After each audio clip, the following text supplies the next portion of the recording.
Hello, hello, hello. Ask any player what they hate about World of Tanks, and artillery's got to be pretty close to the top of the list. I mean, there's lots of other things out there, but I think artillery's number one in a lot of folks' most hated elements of the game. And that actually includes other artillery, I might add. Non-artillery players just assume that we just hide safely in the farthest corner of the map and rain death, relying on their team to do all the dirty spotting and taking hits. But to really be effective at artillery, you have to move and not make yourself a target. So here we are on Westfield, Southwest Start, and most artillery camp and stay around the K1, K2 areas. You will see from my other two players with the SU-8 and the other M44. If you really want to relocate slightly after every shot, or you're probably going to receive counter battery from other artillery players, because that's usually where I look if I'm on the other side of this map. I'm not actually doing any counter battery in this game. So I've moved up the slope near G1. Really, a couple of reasons. Reduced shell time. When you actually shoot, the shell takes a while to travel, so if you're actually closer to your targets, they're less likely to have moved a long way.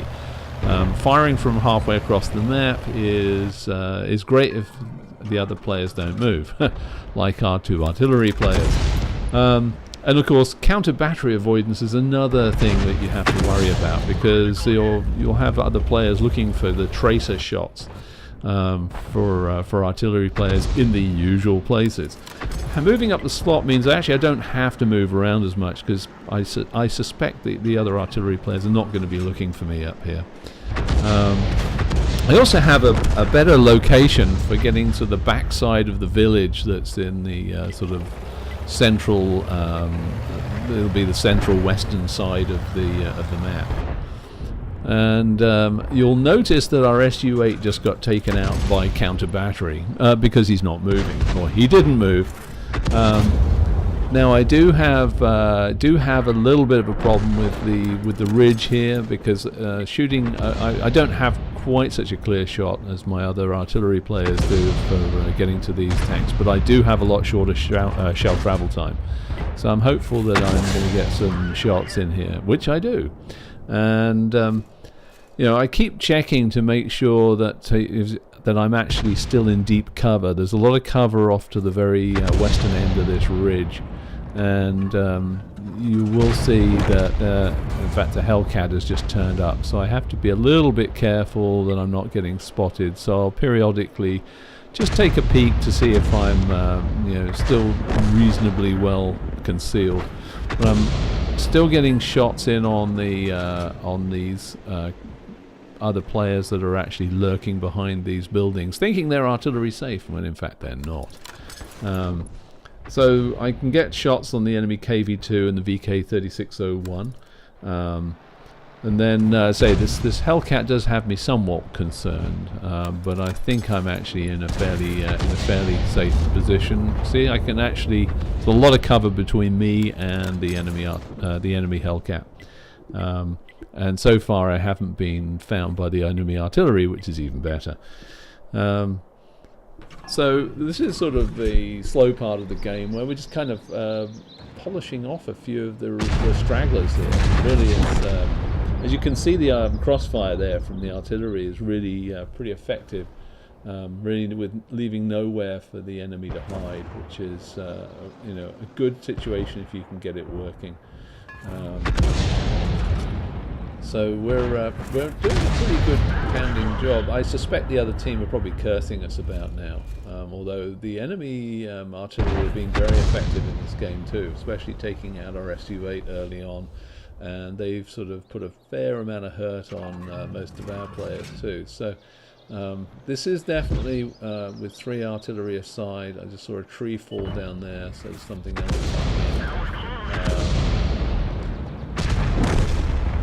And so now we're just sort of pretty close to polishing up now. Probably a couple of, yeah, we've got another very low health.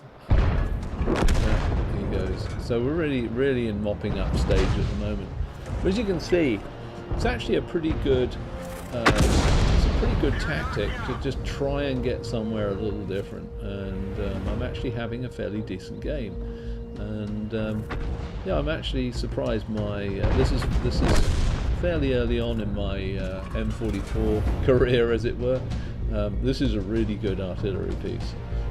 But as I say, it does take some moving around and some care. And shortly we're going to get another.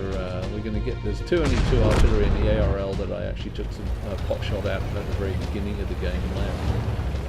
And so they've presumably relocated because they were I assume were down at the bottom right of the map, but have probably moved up to the left-hand side up. Yeah, I suspect they've had to kind of retreat up as our team were pushing in from the eastern side. And sure enough, I spot an aim for my counterpart. Now I'm using a little trick here. I'm actually right-clicking and doing auto aim simply because I need to move. I know I need to move because he's going to be aiming at me, or in this case the other M44 is going to be aiming at me.